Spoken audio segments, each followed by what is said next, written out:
We've already seen horror movies that came dangerously close to crossing the line, but European cinema in the 70s clearly wasn't ready to stop. This time, there's even more blood, sex, madness, and bizarre killings. Here are 7 more movies that might make you wonder, is this still horror, or has it become something else entirely? Which one went the furthest? Let me know in the comments, and subscribe for more forgotten European cinema.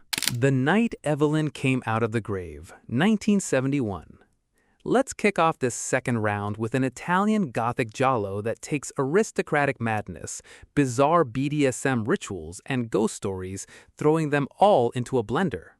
Directed by Emilio Miraglia, 1971's The Night Evelyn Came Out of the Grave follows Alan, a wealthy, deeply disturbed British lord suffering from a severe psychological breakdown following the death of his red-headed wife, Evelyn. Obsessed with her infidelity, Alan lures red-headed nightclub dancers to his foggy estate, forcing them into sadomasochistic dungeons before his fragile mind completely snaps. But things take a truly bizarre turn when he remarries, and people around the estate start getting brutally murdered, seemingly by the vengeful ghost of Evelyn herself. What makes this film such a wild entry in the 70s Euro cult canon is its sheer, unapologetic tonal whiplash. One minute you're watching a gloomy, gothic ghost story with decaying crypts and misty graveyards, and the next you're plunged into vibrant 70s swingers parties, stripper clubs, and neon-lit torture chambers. Miraglia pushes the sexual tension to the absolute brink, while constantly pulling the rug out from under the viewer with absurd plot twists. The censors across Europe had a field day with the film's heavy, repetitive whipping scenes and constant nudity, forcing distributors to cut various versions for local markets. It's trashy, stylish, incredibly moody, and stands as a prime example of Italian genre cinema blending classical Gothic horror with sleazy 70s exploitation. Short Night of Glass Dolls, 1971. If you want a movie that drops you straight into a cold, nightmare-fueled paranoia from its very first frame, Aldo Lado's Short Night of Glass Dolls is an absolute masterpiece of atmosphere. The premise is brilliantly terrifying. An American journalist, played by Jean Sorel, is found dead in a park in Prague and taken to a local morgue. The catch? He isn't actually dead. He is completely paralyzed, fully conscious, and trapped inside his own lifeless body, desperately trying to remember how he ended up in this state before the coroners perform an autopsy on him. As his mind frantically pieces together his memories, we discover his investigation into the mysterious disappearance of his beautiful girlfriend, which led him down a dark rabbit hole of secret elite societies and occult conspiracies. Instead of relying on cheap jump scares or non-stop slasher gore, director Aldo Lado constructs a slow-burn, deeply suffocating sense of dread. The film moves back and forth between the cold, sterile morgue and the hazy, dreamlike streets of Prague, saturated with an eerie, melancholy score by Ennio Morricone. The central mystery explores themes of political corruption, sexual exploitation, and power dynamics, building toward a famous, deeply shocking climax that leaves viewers utterly stunned. It was heavily censored in several countries for its unsettling medical imagery and dark themes, but today, it remains one of the most intelligent, claustrophobic, and genuinely haunting thrillers to come out of the 1970s European scene. Autopsy, 1975. Moving into even darker, more visceral territory, 1975's Autopsy, directed by Armando Crispino, takes a sun-drenched, sweltering Rome during a brutal summer heatwave and turns it into a stage for mass hysteria and gruesome murders. Mimsy Farmer stars as Simona, a brilliant young pathology student working in a local morgue who is researching the connection between extreme summer heat waves and spike in suicides. However, as corpses start piling up on her examination tables, Simona begins to suspect that a ruthless killer is staging horrific murders to look like self-inflicted deaths. To make matters worse, the scorching heat, lack of sleep, and hallucinatory atmosphere start making her doubt her own sanity. Autopsy sits right on the knife edge between a sleek psychological thriller and an outright stomach-churning body horror flick. Crispino didn't hold back on the graphic details, filling the screen with real, highly detailed morgue footage, decaying flesh, and bizarre, morbid dream sequences that pushed the boundaries of what censors would allow in mainstream theaters.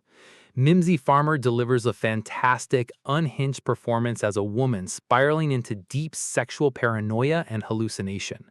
The film's atmosphere is thick, oppressive, and deeply uncomfortable, accompanied by a wildly unhinged, dissonant soundtrack that keeps your nerves shredded from start to finish. If you like your 70s horror sweaty, graphic, and psychologically unhinged, this one is an absolute must-watch. The Perfume of the Lady in Black, 1974. Here's a movie that takes psychological breakdown, childhood trauma, and occult paranoia, wrapping it all up in a mesmerizing art house fever dream. Directed by Francesco Barilli, 1974's The Perfume of the Lady in Black stars American actress Mimsy Farmer once again, this time as Sylvia, a successful chemist living a quiet, sophisticated life in Rome. But after attending a dinner party where guests casually discuss African voodoo and dark magic, Sylvia begins seeing unsettling hallucinations, including visions of a mysterious woman in black sitting at her childhood dressing table and strange hostile strangers stalking her every move. What sets this film apart from standard giallo thrillers is that there is no masked killer with a razor or a police investigation. Instead, Barilli crafts a purely subjective descent into madness where the line between reality and nightmare completely dissolves. The film builds its tension through bizarre, surreal details, eerie silent children, distorted camera angles, cannibalistic subtext, and a suffocating sense of isolation. The art direction is gorgeous and sterile, making the sudden bursts of blood and psychological violence hit 10 times harder.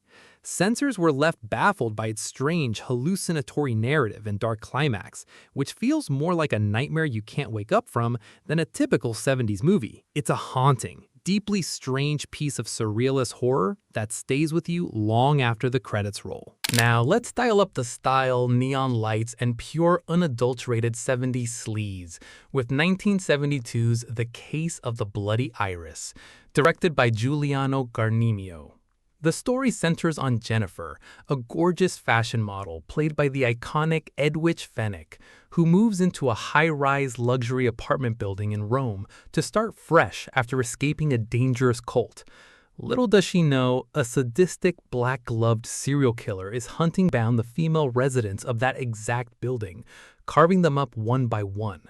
As the body count rises, Jennifer finds herself trapped in a web of eccentric neighbors, creepy architects, and mysterious cult members who all seem to have something sinister to hide.